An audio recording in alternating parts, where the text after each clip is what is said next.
Om Sthapakaya cha dharmasya sarvadharmaswarupini avataravarishthaya Ramakrishnayati namaha.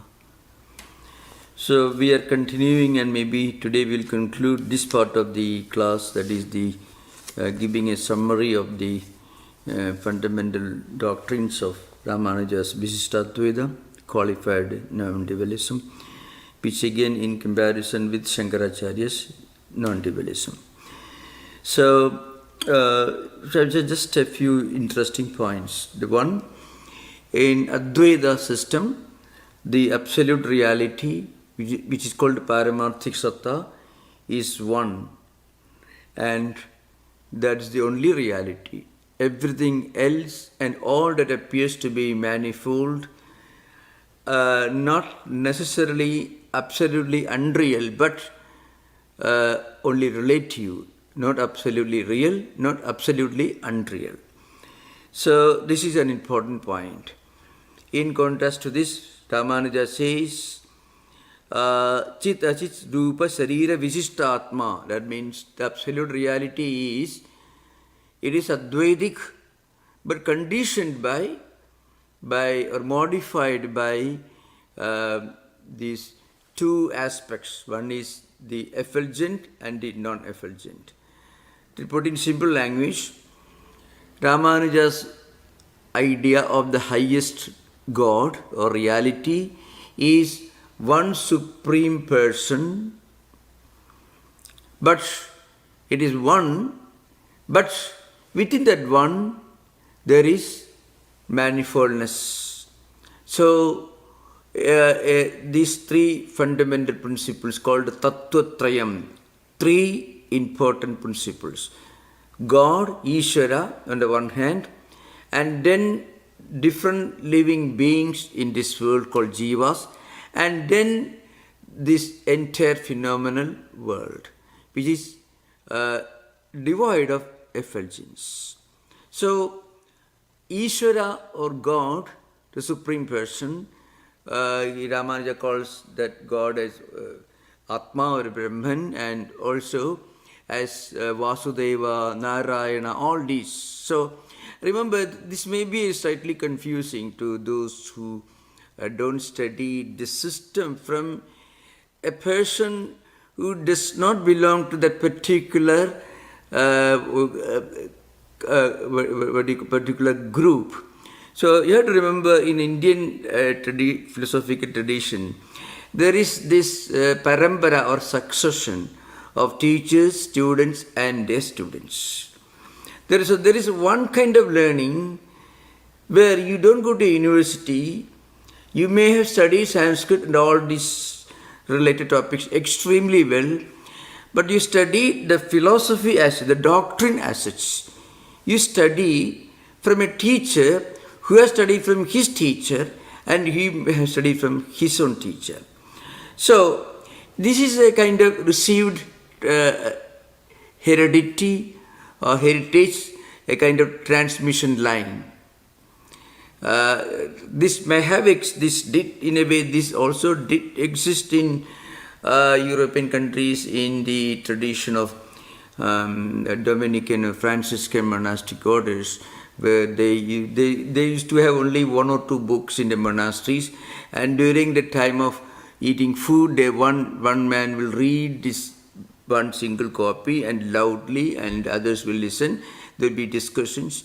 So in a way, they may have studied from universities, but then this was considered to be the direct way of learning. Now, when you learn from a teacher, you find he also uses the word Brahman or Atma. And Shankaracharya also uses the word Brahman and Atma. So the same word implies two different things in two different philosophical systems. The true implication will be clear only to those who study from the system in the hereditary line of transmitting wisdom from teacher to student. So that's why if you study from a Ramanuja, you will say Atma, Chit Achit Rupa Sarira Visishtam, they says. So Chit Achit Rupa Sharira Visishtam Atma. This is what they would say. Which means same Atma only. But that Atma is one supreme person with attributes, qualities. It can be defined. Again, there is a way of understanding that Atman. So as we are going, we will eventually understand. So Ramanuja or Ramanujites also use the word Atma, Brahman. And Advaitins also use the word Atma or Brahman. So that can be confusing. But Ramanuja's Brahman or Atman implies Ramanuja's highest concept of the supreme reality or God. So what is his highest concept of supreme reality of God? Atma or Brahman. But that Brahman is one supreme person. So people sometimes imagine that Brahman is some kind of a transcendental principle that you cannot see or feel anything. That kind of misunderstanding. To be very frank, no less than a person like Aravinda himself made these terrible blunders, unforgettable blunders, because he studied, practically he was a highly anglicized, polished Indian. He can be more compared to maybe one of the elevated members of the House of Lords. He went to England, studied in the most elite British schools, was trained to be an officer in Indian civil service, and then he returned to India, and then of course he participated in some little bit of revolutionary work, not too much of it, and then he went to Pondicherry, which was under the French rule, and there he stayed. And so remember, that's a problem. So if you go to Aravinda, he says Shankaracharya's Brahman is inactive like a stone. Such expression you find in Aravinda, because he doesn't understand, maybe may not have studied the system.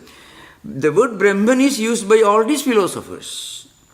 Only Shankaracharya's Brahman is, in Sanskrit, Nirguna Niragara Nirvishesha Brahman. Brahman is the absolute reality which is beyond names and forms and epistemological tools, which is an experiential inner spiritual truth. And according to Ramanuja, that Brahman is one supreme personal reality who has the attributes, who is the repository of all conceivable qualities, all knowledge, all wisdom, all auspiciousness, like that. So that's why he says, Chit Achit Rupa Sharira Visishta Atma. That is Ramanuja's concept of supreme, absolute supreme reality. In contrast to this, Shankaracharya will say, his Shankaracharya's Atman is Atma Sarupam Ekameva Tattvam Na Anyat Kinchit. Atman is one supreme principle. There is nothing else. Again, according to Shankaracharya, Atma is only one reality. And of course, you may ask this question, what about the human beings? What about living beings? What about this world? So Shankaracharya will tell you that, well, there is no distinction. There is absolutely no distinction. Now, when you come to Ramanuja, he says there is a distinction. Now, I have to make some comments about this concept of distinction called Bheda, difference. I mean, difference between God and living beings, jivas, difference between God and the phenomenal world, difference between the phenomenal world and jivas, living beings, then difference within the realm of living beings, and difference between among the different entities in the phenomenal world. It's called 5 conceivable types of differences. These 5 differences are fully accepted as permanent by Madhvacharya, the diametrical opposite of Advaita system. So you have to remember, Dvaita is, the dualistic philosophy is almost the diametrical opposite of Advaita, the non-dualistic. Ramanuja system stands between these two. So Ramanuja system in a way combines some aspects of Advaita or non-dualism with some aspects of Dvaita or absolute dualism of Madhvacharya. So now this is with regard to difference. So it's called Panchabheda Siddhanta in Madhvacharya system, which we are going to discuss after this, maybe after a few more sessions. So I have to say something about these differences. It's called a Bheda. These Bhedas are called Sajadiya Bheda, Vijadiya Bheda and Sogata Bheda. These are very, very important to understand the intricacies of the systems of Ramanuja, Madhva and Shankaracharya. The three schools, three distinct schools of Vedanta. There are many schools of Vedanta, 7 altogether, but these are three most clearly conceivable schools. Now, according to Advaita, Shankaracharya system, he denies all these three differences. What are the differences? One is called Sajadiya. I mean differences within the same species. Let's say two human beings are not alike. This is a difference. This is Sajadiya, means. So Shankaracharya says there is no difference. So two human beings are different. That is how we describe Sajadiya Bheda, or what we may call external difference. Shankaracharya says, well, let's say the whole creation, the whole existence is essentially the word should be emphasized. Essentially, the entire existence is devoid of any difference. It's something like saying different pots and pans made of the same clay. There is no difference at all. But you may see a difference because you don't use a big pot for drinking water. You may use a small cup. You may use a smaller than the big vessel. You may use a jar for storing water. But you may use a cup made of clay for drinking water. So there is a difference. So Shankaracharya will say, there is absolutely no difference, because you remove all the clay from the pots and pans, then nothing left. So what is it essentially? It is only clay. That's what he says. So Shankaracharya denies Sajadiya Bheda. That means difference between among the same species. And Shankaracharya also denies Vijadiya Bheda, difference between or among different species, like cow and human being. He says essentially the same Atman, same divine spark exists in all the living beings, whether cows or animals or elephants or human beings or insect or amoeba, everything. Remember, again, I can emphasize this point by quoting Vivekananda's famous statement. The difference between an amoeba and a Buddha is one of degrees, not of kind. So that's called Vijadiya Bheda, difference among different species, human beings, cows, etc. The third difference is Sugata Bheda. Same tree.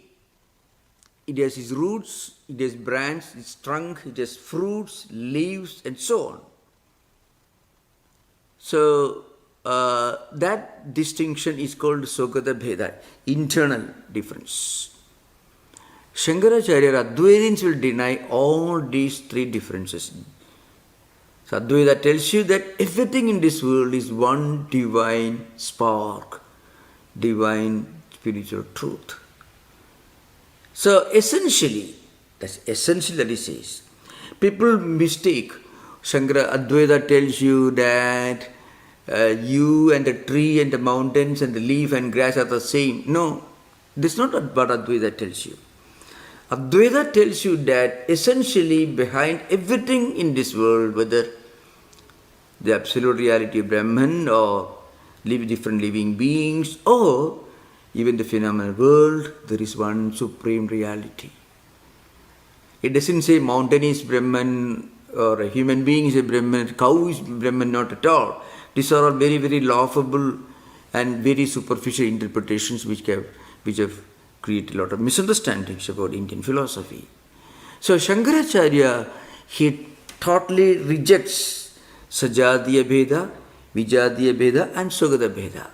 Now coming to Ramanuja, Ramanuja rejects Sajadiya Bheda and Vijadiya Bheda.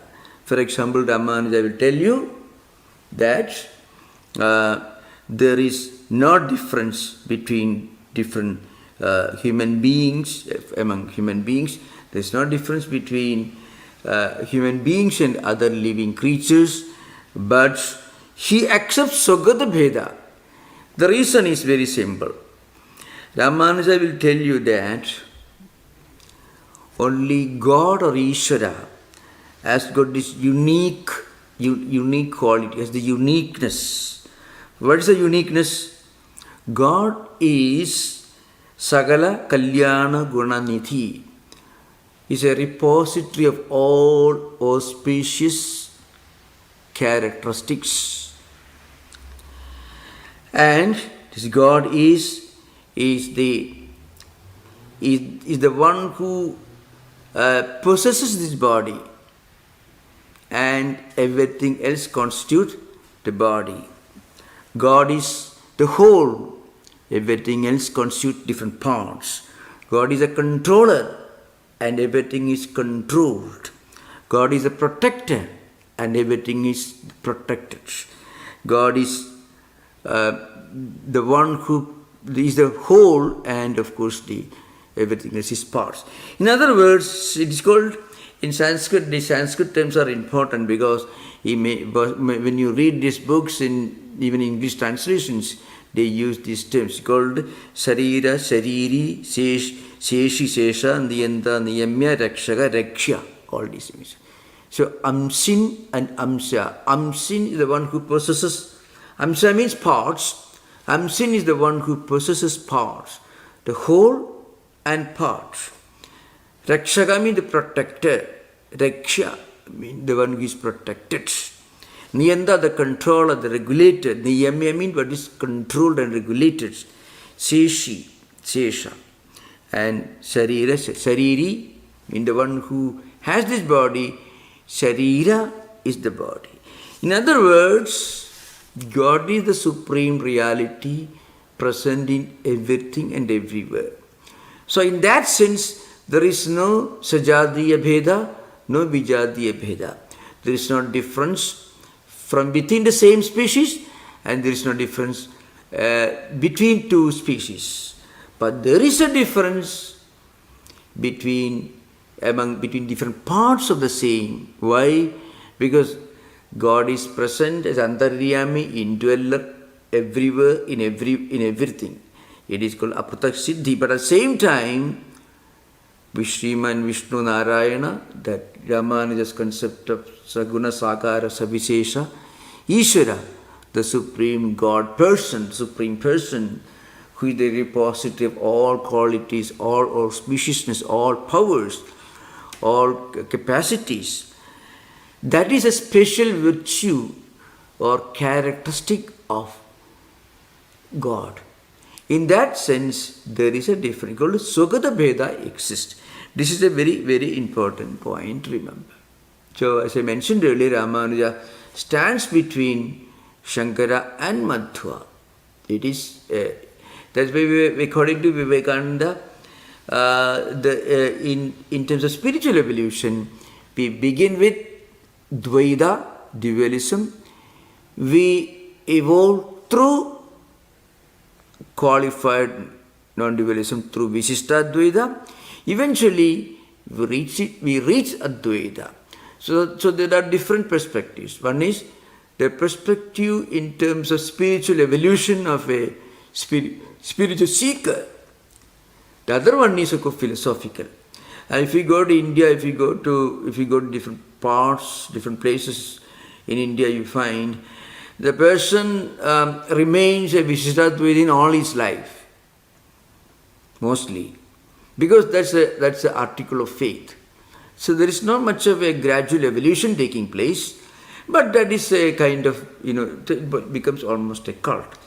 But from a spiritual perspective, every spiritual seeker begins with Dvaita, reaches Advaita eventually, but between the beginning and the final attainment, he goes through this intermediate level of Vishishtadvaita. Another very important point.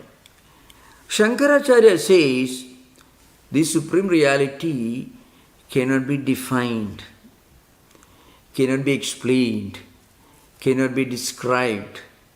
You may use all available tools of epistemology, pratyaksha, anumana, upamana, shabda, arthabhatya, anupalabdhi. These 6 pramanas are accepted by Vedantis in general. Direct perception, inference, analogy, then verbal testimony, then presumption and negation.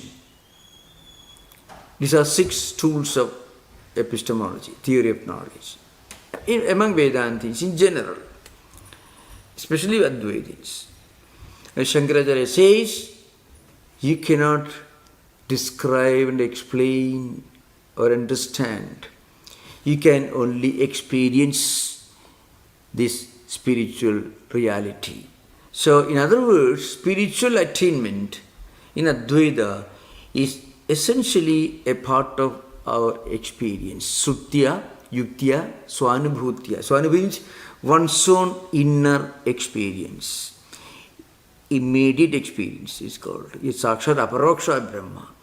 The supreme reality is ourselves, but then it is not an idea, not a concept. When we attain that state, it is a matter of our own inner spiritual experience. So, in Vedantic literature, they use words like avangmanasagocharam, anirvachaniyam, sarvapramanavadi, avyapadesyam, shantam, shivam, advaitam, etc. For example, anirvachaniyam cannot be defined. Avangmanasagocharam, beyond mind and beyond words, beyond the sensory perception, and sarvapramanavati, beyond the limitations, transcending the limitations of the tools of knowledge. I cannot be explained, thought of or conceived of. It is something that we experience in the innermost heart of our being. But then Ramanuja says, no. You can certainly explain the supreme reality. Of course, when I explain prapatti in my earlier sessions, I try to explain this from a different perspective. Prapatti in the true sense, prapatti means self-surrender. Prapatti in the true sense is a matter of inner experience. But this may not be fully accepted by a traditional Vishishtadvaita philosopher. Especially there is a received way of understanding, just like in Christian theology. You may be Saint Teresa of Avila, you may be Saint John of the Cross, but a priest may not accept whatever experience you're talking about. It is your inner experience. When you are a mystic, it is your inner experience. But a traditional ordained priest may not accept it. That is true in Hinduism also. So a typical follower of Ramanuja's system may not accept the idea that the surrender, the absolute surrender ideal, which is this very, very, very great, very well-known concept, so well articulated by Ramanuja in Sharanagati Gadyam and also in Sriranga Gadyam.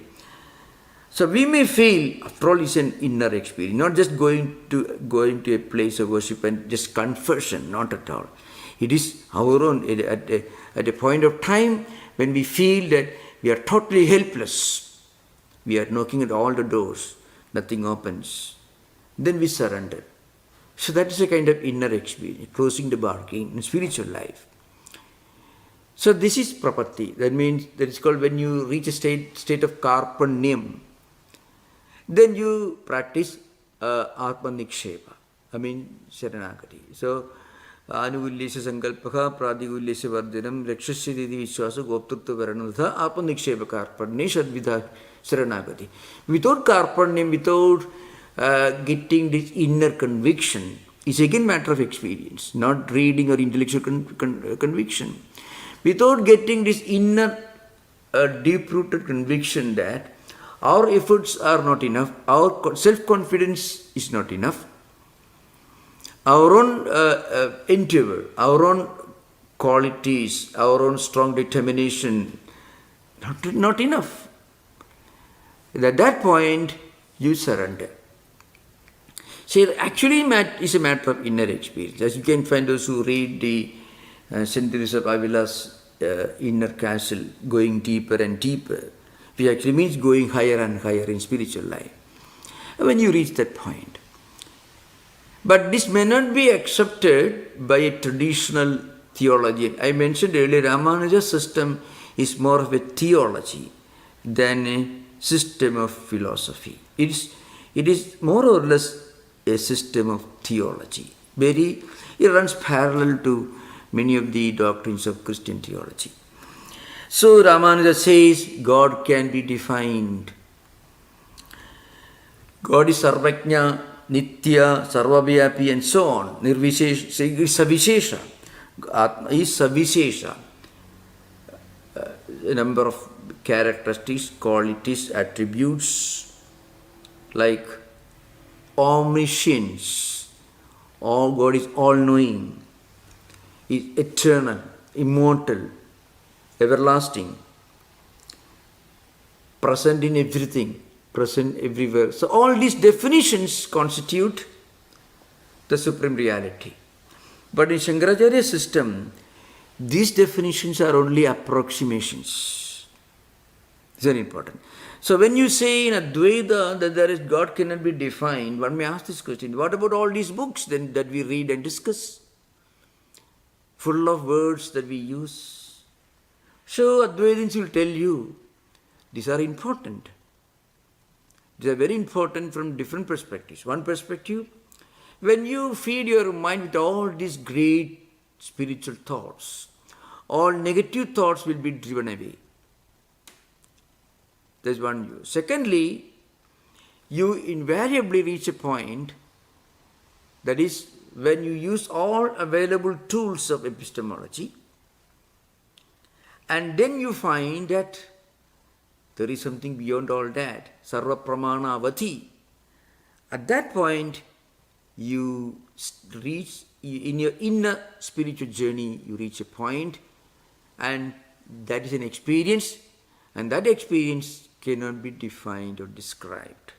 Guru Sri Ramakrishna, in very, very simple language, writing a book about milk, and then drinking milk and being nourished by milk. These are two different things. So, experience is beyond philosophy and epistemology. To give you an example, we are all familiar with the four Mahavakyas, and there are other important Vakyas in the Upanishad literature. Atmaiteva, Sida, and so on. But there is also the four Mahavakyas, that is Tattvamasi, Upadesha Vakya, then Ayam Atma Brahma, Prajnanam Brahma, which are different, which actually correspond to our spiritual journey. Anusandhana Vakya and Lakshana Vakyas, and then eventually we reach experience Aham Brahmasmi. I am Brahman, I am the supreme reality. So in Vedanta, Aham Brahmasmi, though it indicates a supreme spiritual experience, that word itself is not experience. It's an important thing. The word itself belongs to all shastrams, all statements belong to Dvaita level. So you find in Mandukya Karika, Gaudapada Karika, all books, all discussions, all definitions, all descriptions, all hymns, all sacred books belong to Dvaita level. But these books may talk about Advaita and may contain great ideas like Mahavakyas, the great statements. But Advaitic experience transcends all these statements. So Sri Ramakrishna's statement, the word milk, one thing, the what we drink and we get benefited by, that is the real milk, and be benefited by, that's the milk. Sugar, the word, and the sweetness of sugar. The weather forecast, a book that tells you about tomorrow's weather, and actually experiencing that weather, two different things. So Shankaracharya himself says, Aham Brahmasmi, even the Mahavakya itself is transcended when you reach the experience of the Mahavakya. In Ramanuja's system, at least it is not so clearly articulated. But anyone can understand that surrender is essentially a which is the highest experience in Ramanuja system. Surrender. When you reach surrender, it's a hotline. You close the bargain, you're every minute, every second you are living in the company of the Lord. Every word becomes sacred, every moment becomes sacred, every thought becomes meditation. Whole life is actually a spiritual pilgrimage. That's the highest state. Anyone can understand that this is really a matter of experience. But in the Ramanuja system, it is not so much emphasized. That's why in the Ramanuja system you have to go to a teacher, you have to explain, you have to this bharanyasa, giving your responsibility, the responsibility of a protection to your teacher. You have to make a statement, Sarva Dharman Parityajya Mamekam Sharanam Vraja Aham Tva Sarva Bhabebhyo Mokshashyami Mahasuja. The 66th verse of the 18th chapter, which actually says, it's again actually is a matter of experience, but it is really a matter of experience. It is not clearly emphasized. It is not an article of faith in the Ramanuja system. In Shankaracharya system, it's an article of faith. That this uniqueness of Advaita drew many great spiritual teachers from different traditions.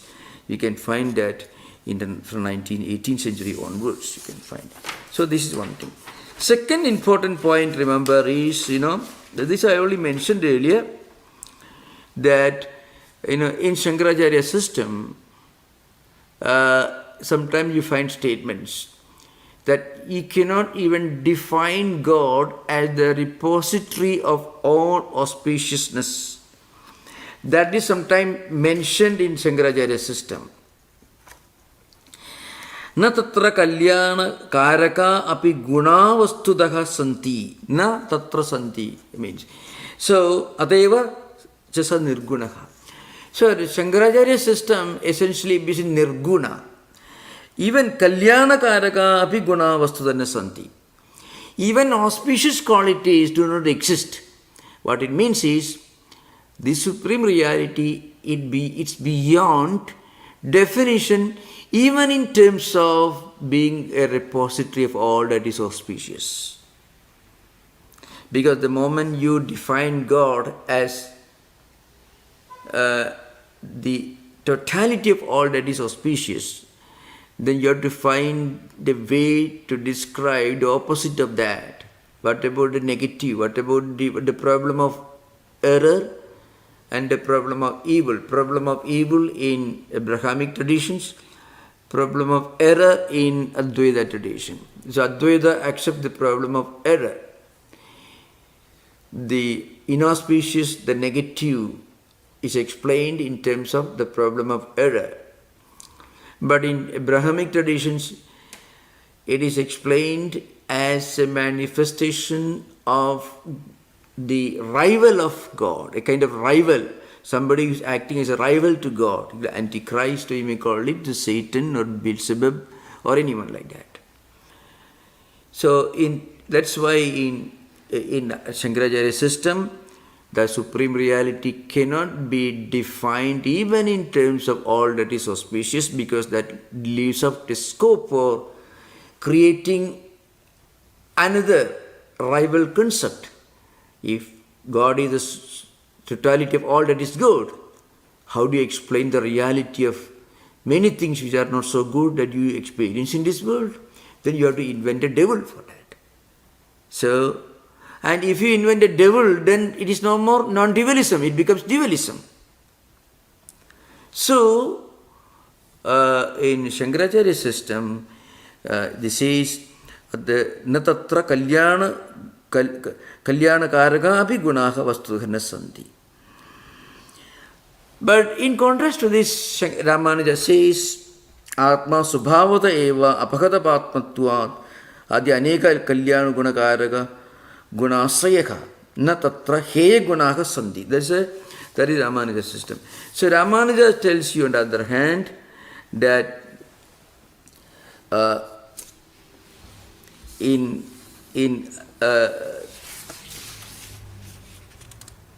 his philosophy, God can be explained as a totality of all that is auspicious. There is nothing that is heya, that is means something that will be given up, that should be dispensed with. Everything is auspicious.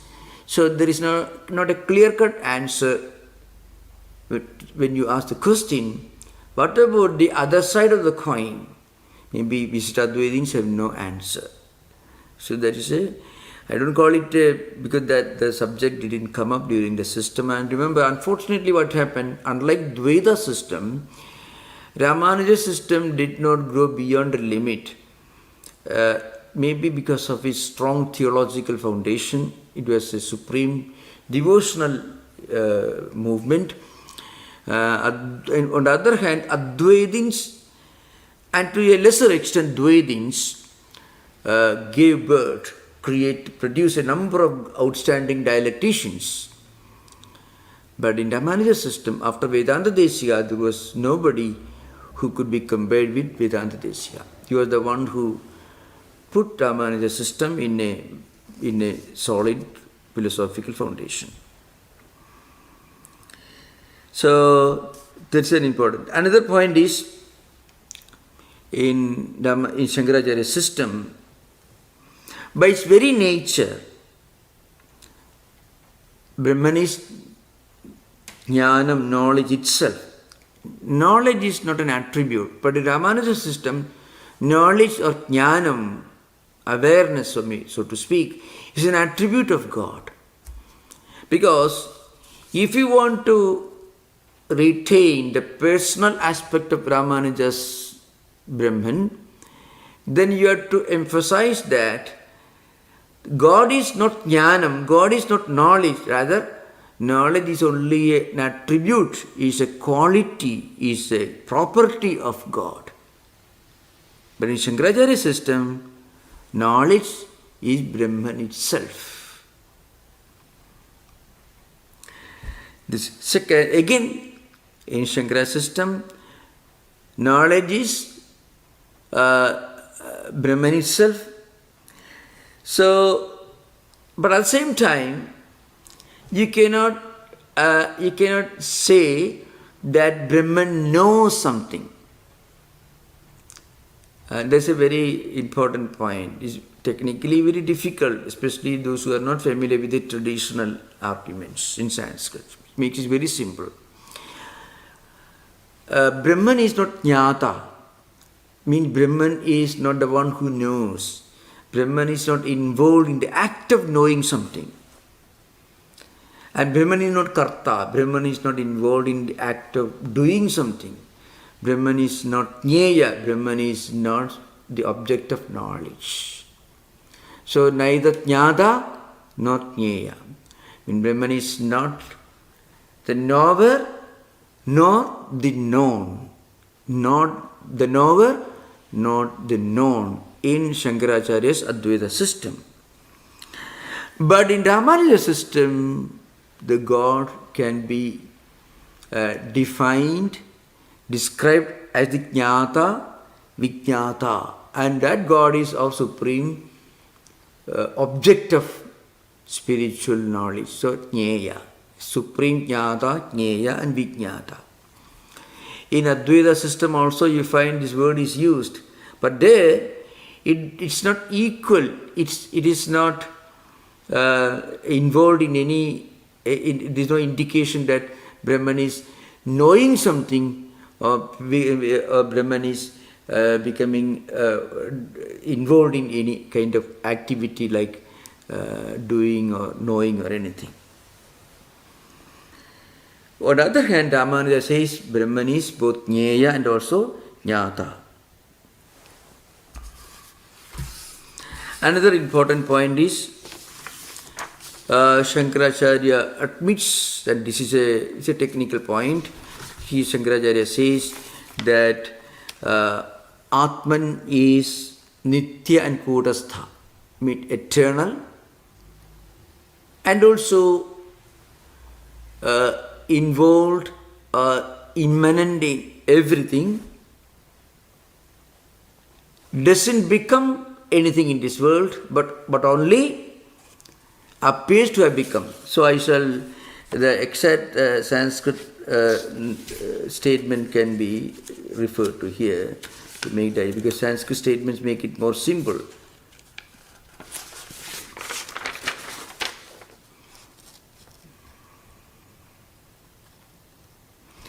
So Ramanuja says Paramatma Svena Rupena Kudastha Nityaha Chidajit Rupena Sarira Vishishtha Rupena Tu Parinama Nityaha.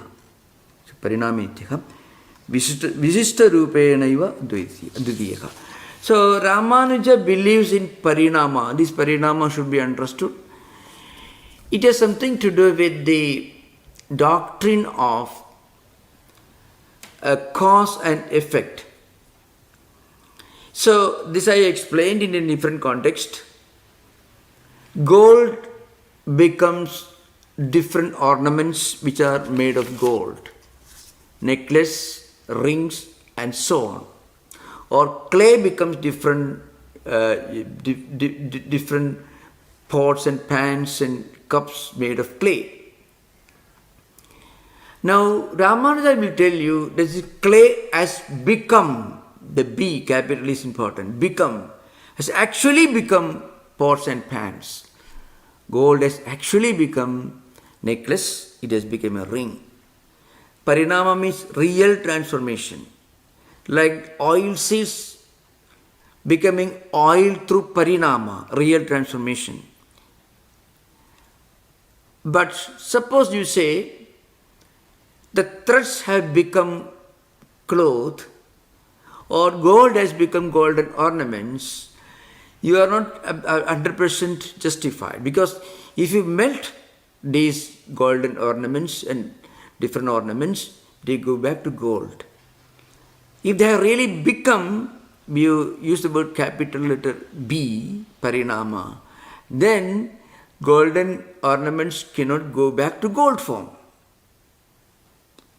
So Shankaracharya will tell you, it appears to have become different ornaments. Or clay appears to have become different pots and pans. Why? It hasn't really become. You can imagine, if you break all this, they go back to clay form. So Ramanuja's system is compared, Parinama is compared to oil seeds becoming oil. Oil cannot go back to oil seed. Oil is as real as oil seed. Oil seed doesn't exist. It has become oil now. But you have got a golden ornament. There the gold is, the golden ornament has not left the gold behind. The oil has left the oil seed behind. Oil cannot go back to oil seed, but golden ornaments can go back to gold form. Pots and pans can go back to clay.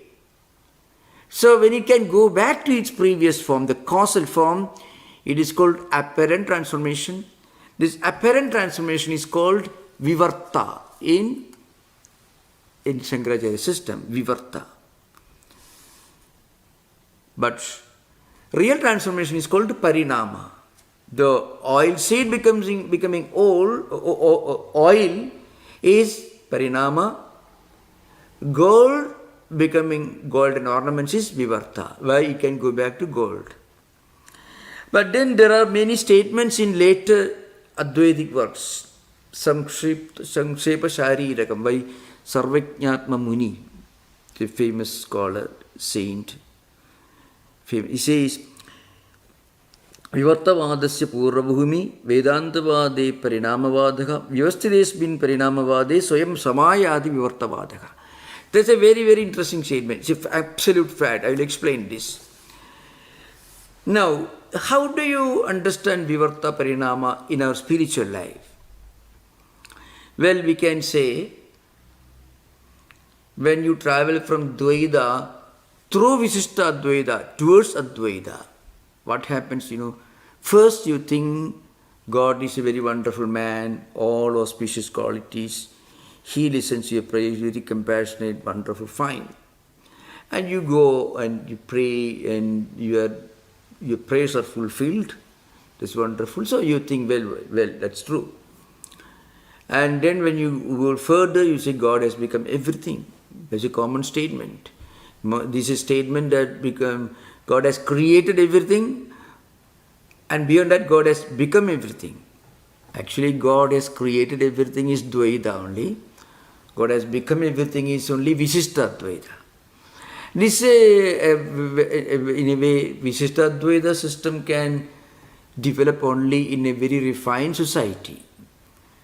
So Dvaita may represent a view from a more, maybe from a less refined spiritual background, but nothing is wrong, everything is correct. Only one is less complete picture to a more complete picture, this progress.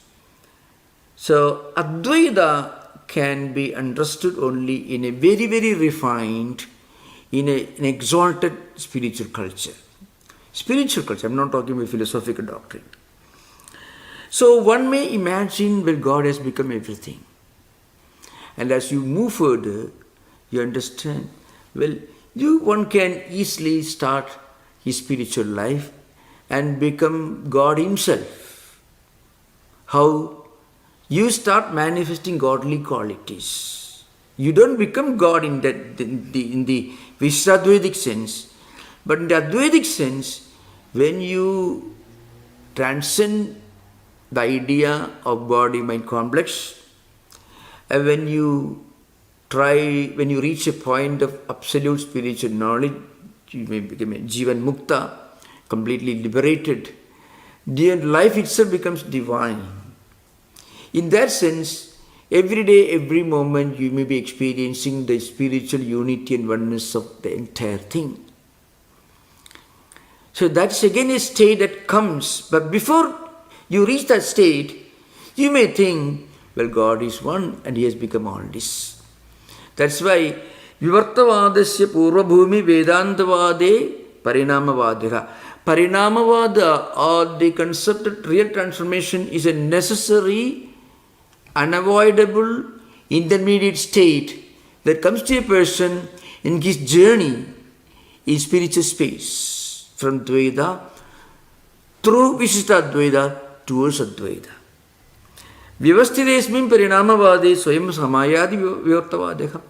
And later, when you progress in spiritual life, how God has become everything.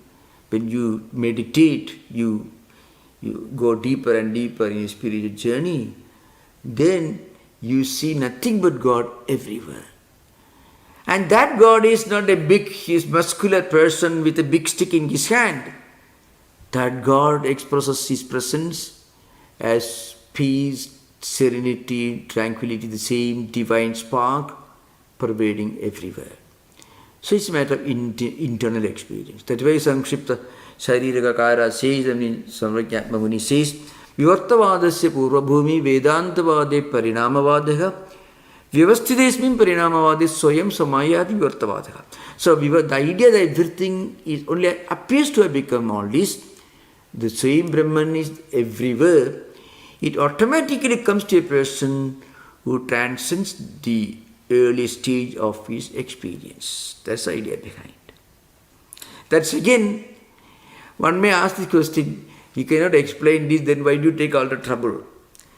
I tell you, when we can think of spirituality, even at least intellectually as a doctrine, when we can think that the highest spiritual experience is the inner experience of the supreme spiritual unity of everything. As a doctrine, it can help humanity in a big way, especially in current time. This is an important thing. Not that you are going to become Brahman tomorrow, or there is any scope for you to become a Brahman in this life or next life. It may not happen, but this is the highest reach of spirituality, and not just acting or working on behalf of a God. That's not spirituality. Seeing God's presence everywhere as the one reality, that is the highest spiritual possibility. That conviction can help humanity to remain in a state of, sensibility and moderation. That's an important value of spiritual Advaita. That's why Vivekananda considered Advaita as the most solid foundation of universal ethics and morality. Because even when we intellectually understand this, it can help humanity and human culture. Because intellectual understanding of many nasty ideas create lots of problems. So intellectual understanding of some great exalted ideas will certainly have a healing effect on humanity. So that's why Advaita is so very important in today's world. It speaks of some higher possibilities in human spiritual life, in our spiritual life. So this is very important thing to remember. Now the next subject is interesting. With that we'll conclude. What about this Brahma Satyam Jagat Mithya Jiva Brahma Ivanaparaka, this idea?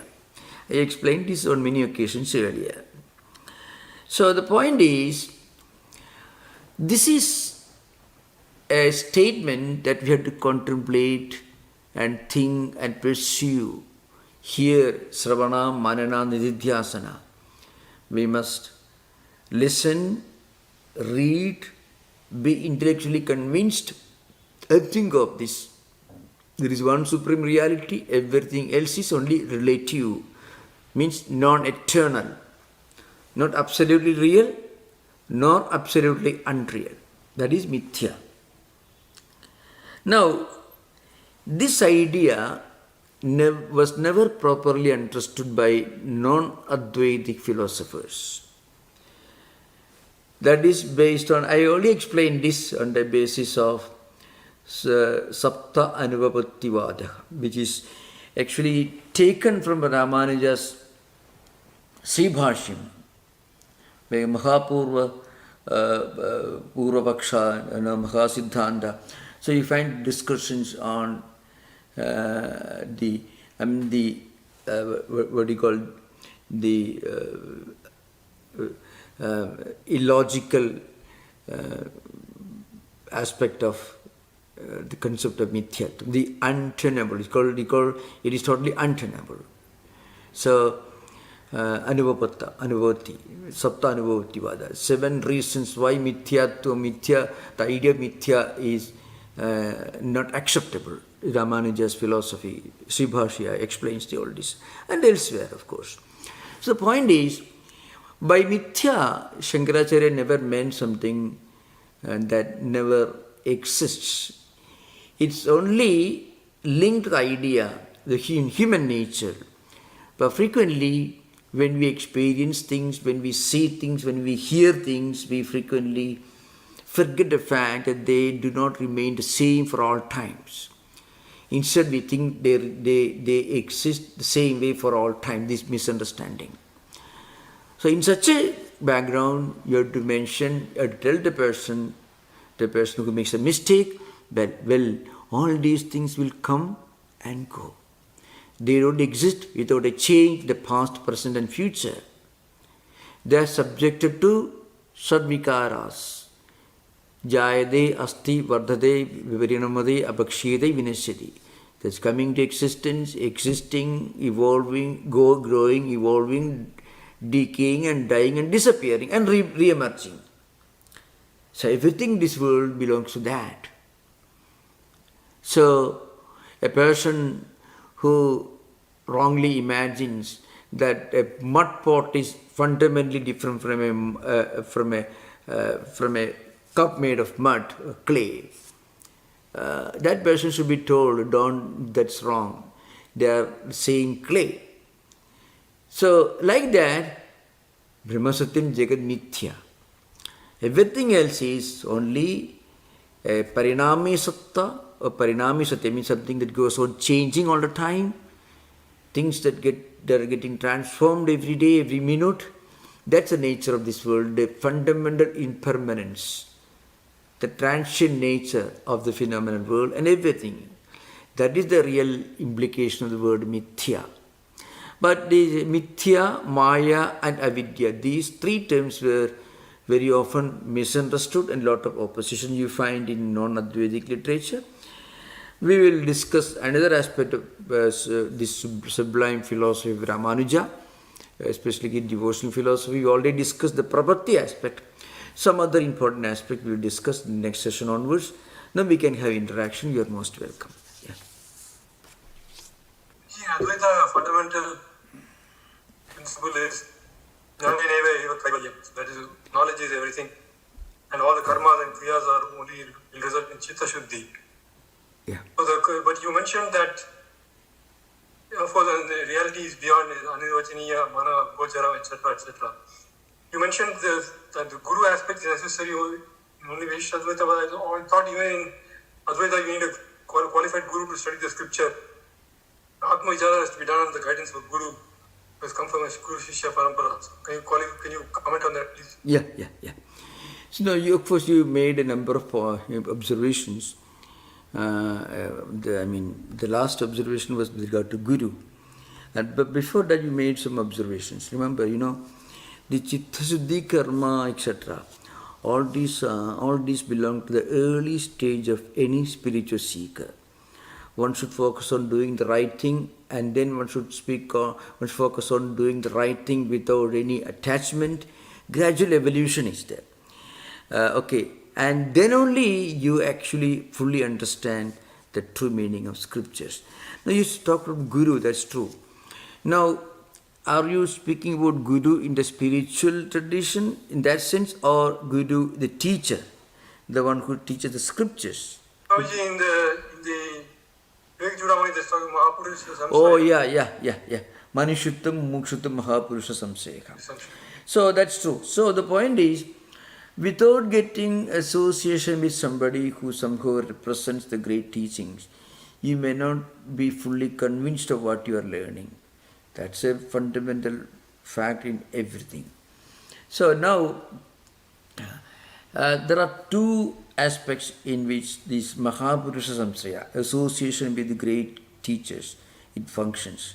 One, as I mentioned earlier, when you meet somebody who is completely convinced of what he's teaching and he focuses on that with the great consistency, you naturally, and also he doesn't claim that this is his truth, he invented this somewhere and no one can understand. He says that this is coming from the parampara, the succession of great teachers. Then it has got a great value. This is a very important thing. You can easily see, suppose you read an article in some vlogger, all kinds of things will appear in internet. There now, in fact, internet is overcrowded with these omniscient writers and speakers and philosophers. Practically they can write on everything. So that's a big problem. Anyway, so the point is, suppose you read some superficial something. And then after you read something else which is equally superficial but running contrary to that. But this may go on. That is one way of learning. Suppose you have in your place or anywhere you have a great teacher who studied from his teacher. That teacher doesn't claim that he is his invention. He claims that he was taught by another great teacher. You rely upon him. Why the internet? They are all self-taught. So that's why very often there are many pits and many traps there. But if somebody tells you, well, I've studied this book from a great teacher and this is what I studied, and he sincerely believes and teaches, you may or may not accept him completely, but you can depend upon him because he's speaking what he thinks is absolutely real and he has learned from another teacher.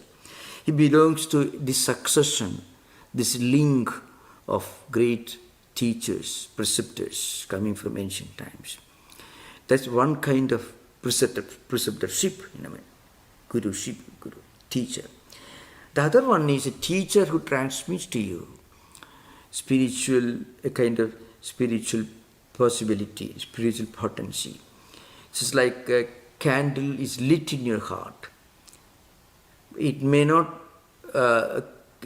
keep burning all your life in this cycle, but it will remain with you, and you're born again, you'll be born with these tendencies. There's a higher spiritual concept of spiritual preceptor. It's not intellectual concept. We are not talking about teachers who teach great ideas. We are talking about teachers who transmit into you.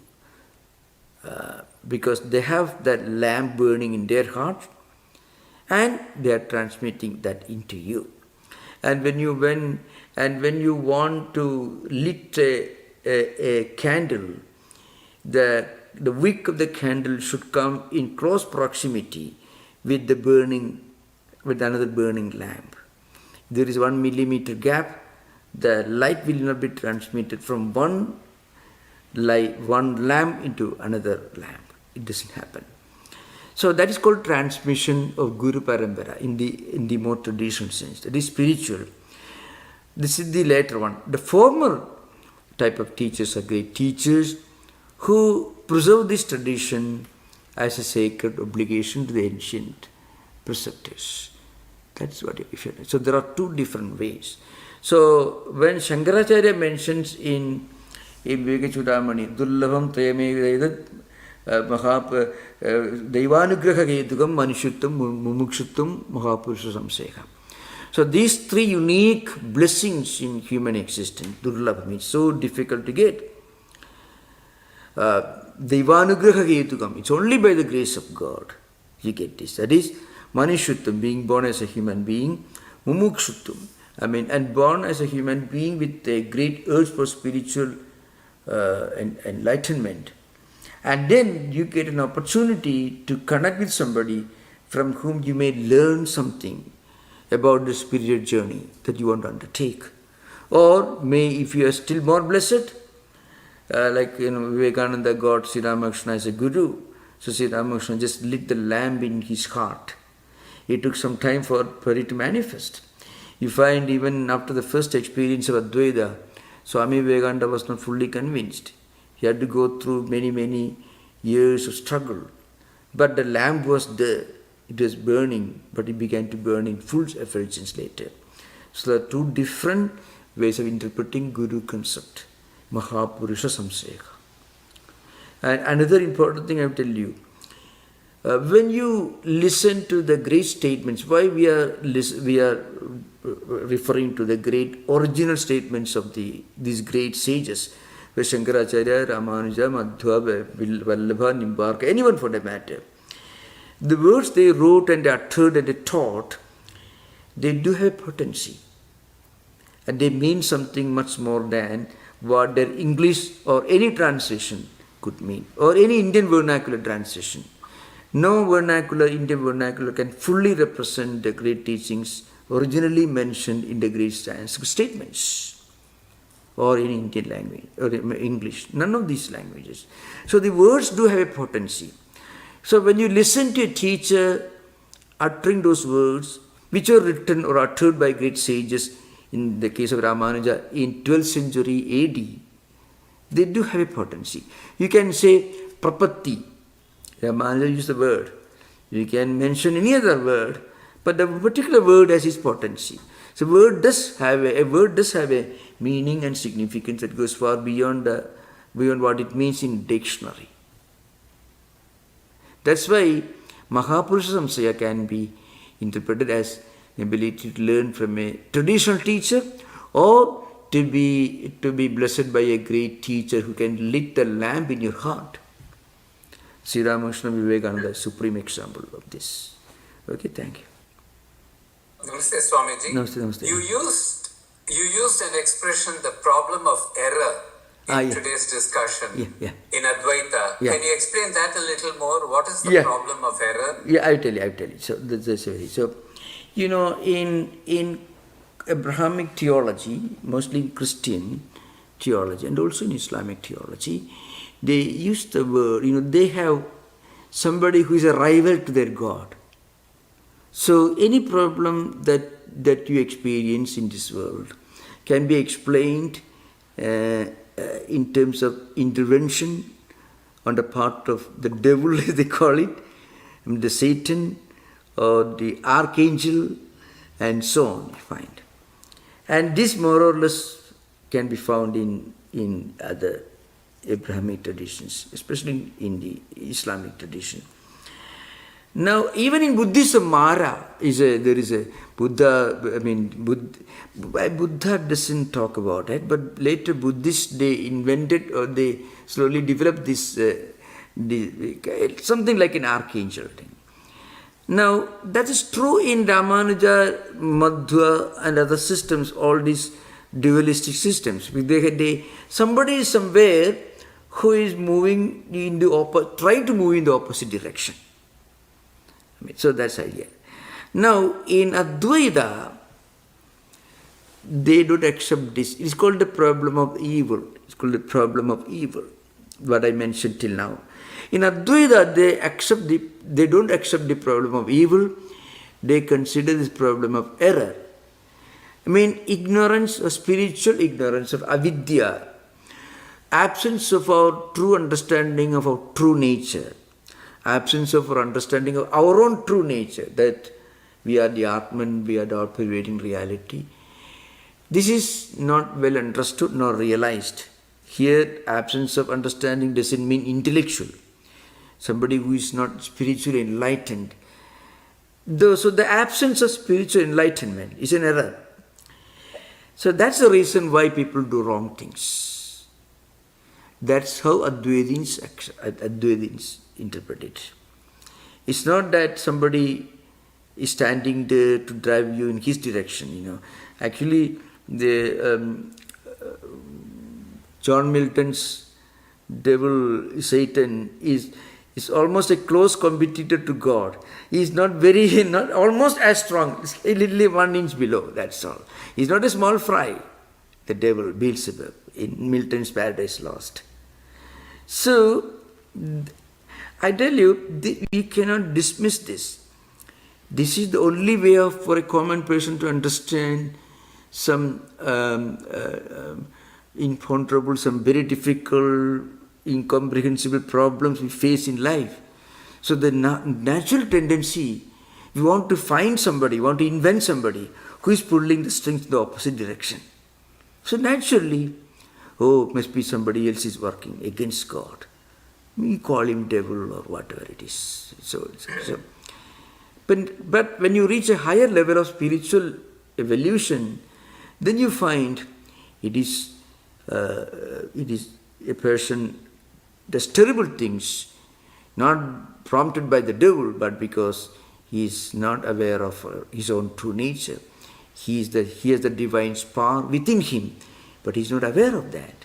So he interprets himself to be this body-mind complex, greedy, violent, evil, selfish, and so on, exploiting, and so on. So once he gets this spiritual knowledge, Of course, he may not get it immediately. He has to travel through this transmigratory cycle for many hundreds of years. But once he realizes, he will get out of this. This is how Advaitins interpret it. It's clear to you? Thank you. Thank you. Yeah, thank you. Thank you. Yeah. What is the case? I know you didn't mention it, but except in when you said that Swami Vivekananda had the experience early on of Advaita. Oh, yeah. What is the place of that Nirvikalpa Samadhi in? Is that like necessary? Is that Is that what is the place of Nirvikalpa Samadhi in Advaita? Is that a necessary, or is that just some people experience it who realize that? Yeah. In Nirvikalpa Samadhi, Sri Ramakrishna did not recommend Nirvikalpa Samadhi or Advaita to all his monastic disciples, only to Vivekananda. So Swami Vivekananda he was a young man, young student, he was a bit of kind of an agnostic. So he did not understand the true implications of Sri Ramakrishna's description of Advaita, Brahman. So sometimes Swamiji, in a laughable manner, made light of everything. Then Sri Ramakrishna just transmitted that knowledge into him, touched him in the forehead or something. So it's a great spiritual teachers can do that, especially the tantric tradition. Those who have mastered the tantric tradition, they do that. So immediately Swami Vivekananda had this unique experience, everything disappearing, everything in his room, all becoming an energy and disappearing. Finally one light energy spreading everywhere. So he had this kind of transcendental experience. But remember, Swamiji was not ready for that at that time. Or Sri Ramakrishna did not think Swami Vivekananda was ready at that time. So Sri Ramakrishna says, I will keep this within a box and I will open only later. And so Sri Ramakrishna says that. And this Swami Vivekananda had the same experience on the last day of his passing away. And at that time, when he suddenly remembered, he went straight into the prayer room, he meditated for some hours, came out, went to his own room, asked his attendant to wait outside, and he sat in meditation, finally laid down, and breath is last. So from this we have to assume that Vivekananda suddenly remembered the experience that he had. Actually, he wanted to remain in that state of Nirvikalpa Samadhi instead of going about preaching Vedanta. Vivekananda had no notion of what he was going to do later on. It was actually a total surprise to himself, really speaking. Many people don't really understand this. Even Swami Vivekananda himself had no notion that he was going to become a great champion of Vedanta, especially when he was talking to Sri Ramakrishna in Dakshineshwar in Sri Ramakrishna's room. I can give you an example. P.C. Majumdar was a prominent Brahma Samaj leader who also attended the Parliament of World Religion in 1893. P.C. Majumdar became very jealous of Vivekananda. But there is another background. Same P.C. Majumdar used to attend Brahma Samaj meetings. They used to sing hymns, Vedic mantras, and they used to preach more like a Unitarian church. That's how they function more or less in Calcutta, the Brahma Samaj institutions. More like Unitarian church. If you go there, you can see the same seating arrangement and all that.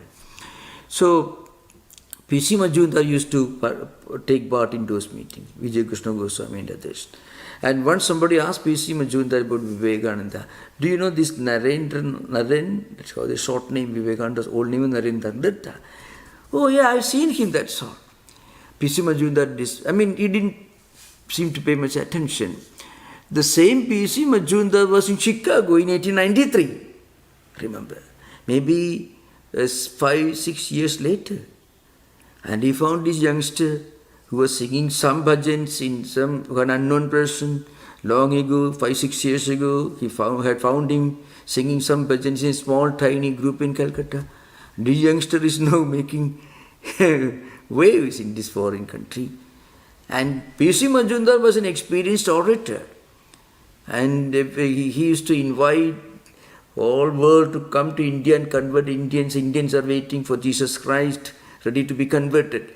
That's how he concluded his great Chicago address. You can read in Mr. Dr. Barrow's the proceedings of the first Parliament of Religion in 1893. So you can imagine. So Vivekananda himself was a straightforward, outspoken, but very humble, actually very humble, very sincere student and a seeker. That is what he was. So he had his own doubts. He was not willing to accept anyone if anyone taught him something. So he questioned he questioned Sri Ramakrishna. When Sri Ramakrishna started talking about Advaita, then Sri Ramakrishna transmitted a little spark into him. But immediately Vivekananda got frightened. He started saying, what are you doing to me? I have my parents, I have my father, my brother, my family. What are you doing to me? Because Swamiji could not digest at that time the supreme spiritual experience. So Sri Ramakrishna was trying to give him a peep, a glance into that supreme experience. But after that, Vivekananda again, he went back to his college, he studied, and eventually, his whole story. But then, towards the end of his life in 1902, in July, on the last day of his passing away, he remembered. He came back to him. Sri Ramakrishna already predicted, it will be kept with me. I will get back to you when your work is over. So when you are in the state of Nirvikalpa Samadhi, you don't do anything. You cannot think of doing anything for anyone or anything.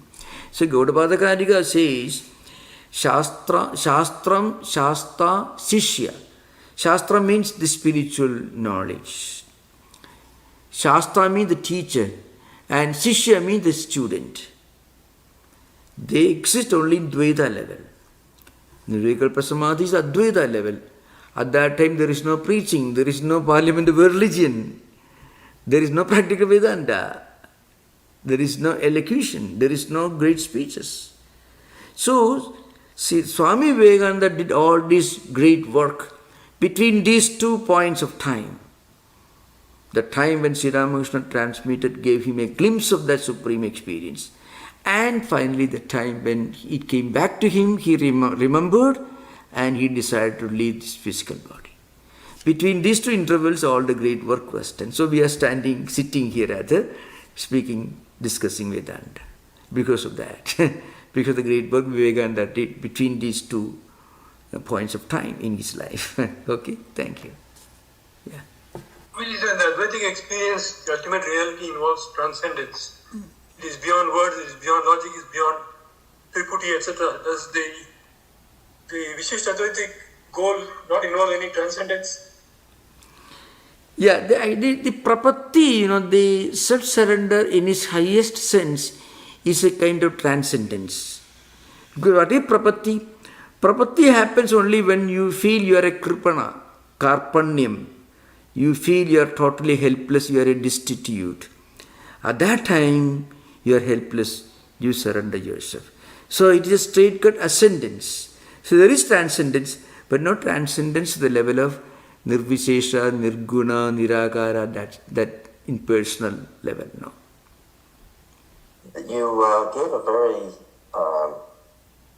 rational description for the function of the devil in the Miltonian universe and also in conventional or Western spiritual life. Yeah. That I never thought of it that way because I was not raised in a tradition that exposed me to this concept until I read John Milton as a student. Yeah. And I remember feeling that there was this, compelling case for the role of the devil, which I didn't understand the function.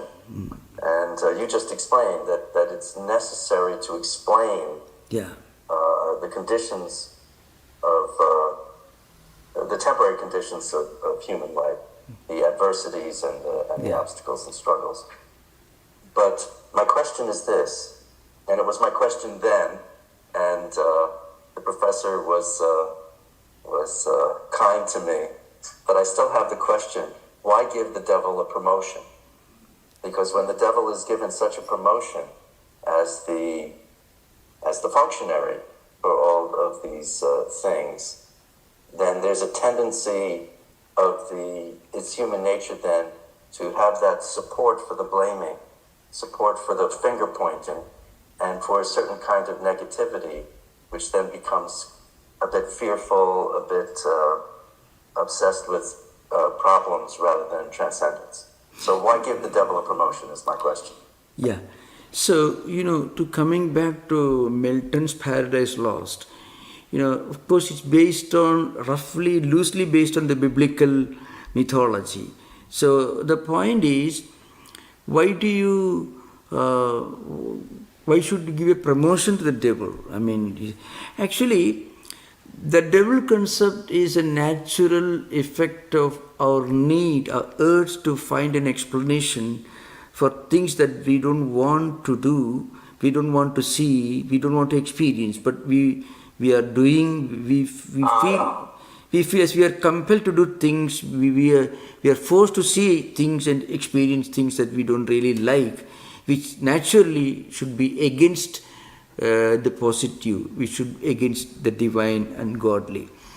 So I can refer you, I think this Dr. Robin Williams' book on Dostoevsky's, where he talks about the natural urge for Dostoevsky's own interpretation of the natural human urge for the evil, for doing the wrong thing. That's what we find, especially when he analyzes the characteristics of the two elder brothers of brothers Karamazov. One is Ivan and Dmitri, in total contrast to the almost godly character of Alexei, the junior, the youngest one. So the point is, there's a natural urge in every human being at some point to move in the opposite direction. There is a tendency. This is something called the natural urge for the evil. So this may have made a need for finding an explanation in anthropomorphic terms. Not an idealistic explanation, but an anthropomorphic explanation.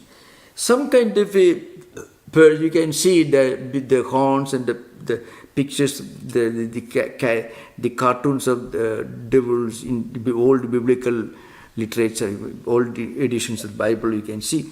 So the point is, I think, this is a result of the natural human urge for the evil and the natural urge for find a description for this evil, to find a logical explanation for this unpleasant experience.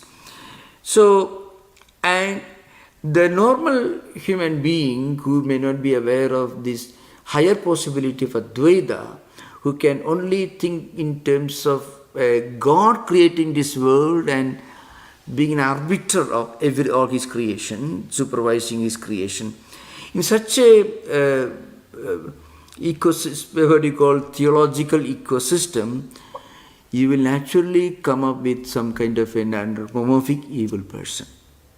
That's the devil is the result. But in Advaita, you are convinced that the reality is one. So even an archangel who may be opposite to God will disturb the Advaitic system. Advaita will become Dvaita if you accept an anthropomorphic explanation for the evil. So you should go for a non-anthropomorphic explanation of the evil. Means not giving a human form, not giving a visible form. Rather, it is just a state of human mind when you identify yourself with this body-mind complex. When you go beyond all this, when you understand there is one divine reality, that's the only reality, then the person cannot do anything wrong even unconsciously. Even unconsciously, you cannot do anything evil. Because in non-Advaitic systems, there's a conscious effort needed to keep away from evil. In any theological system or non-Advaitic theological system, like Ramanuja system, you have to be you have to be alert about this tendency to do the wrong thing. But in Advaita, even it is impossible for you to do anything wrong, because you just not believe in, you see the entire creation as one spiritual family, as non-different from yourself. So how can you think of doing any harm to yourself? By hurting your neighbor, you're hurting yourself. So there is no need to emphasize you should love your neighbor. But loving your neighbor becomes a natural habit because you cannot hate your neighbor in Advaita. But in non-Advaita system, you have to keep the person, you should love your neighbor as yourself. You should not hate. But in Advaita, you don't have to say you don't hate, because he will naturally love his neighbor. Because his neighbor and himself are the same. Your neighbor and yourself are the same.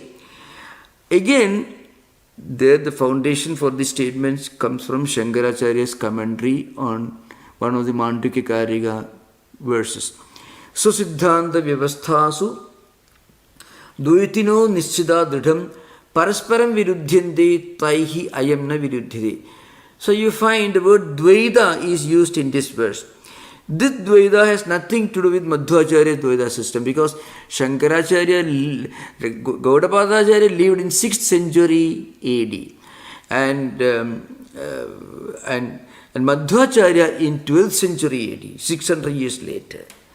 And Shankaracharya wrote a commentary 100 years after Gaudapada. And Shankaracharya says, Asmadiyoyam Vaidyigo Dharmana Viruddhyate Atma Ananyatvat. Because your neighbor and you are the same. So, you don't have to be reminded you should love yourself. You should not hate yourself. You should not hit your head with your own right hand. You don't hit your own head with your right hand. You hit only another man's head with your right hand. You don't hit yourself. Because you and the other are the same. You and your neighbor are the same.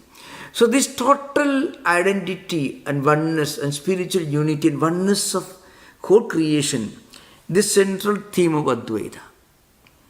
So there is a totally non-anthropomorphic ecosystem, theological ecosystem, where you don't have to search for a personalized evil, because the evil is our own wrong tendencies, our own impurities in our own mind. When that is cleaned, then your true nature comes out. Then there is no neighbor, you yourself are your own neighbor. That's the idea behind. Thank you, Maharaj. It's interesting, these philosophical ideas resonate from thousands of years across the eons, eras, different philosophical systems all in conversation with each other.